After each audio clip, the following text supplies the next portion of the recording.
এসে পড়েছি ফ্রেশার্সের রাত্রিবেলা, এত দেখেছি আজকেও।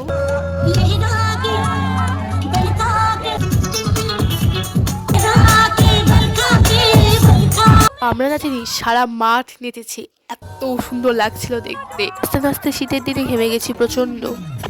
আমি নাচতে তো তেমন পারি না, লাফাতে তো পারি, লাফিয়েছি আমি প্রচুর। তো বেশি সাবস্ক্রাইবার্স নেই, যারা দেখছো তাদের যে ওপেন ফ্রেশার্স হয়ে থাকে তাহলে কেমন মজা করেছো সেটা জানাতে পারো কমেন্টে।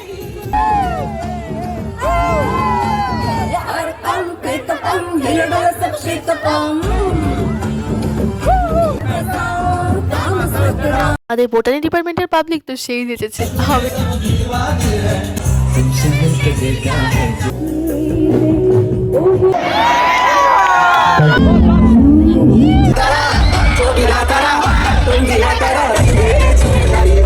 তো মজা করে বাড়িতে আসার পর দেখি বিছানার অবস্থা এরকম 2 দিনের ফ্রেশার্স।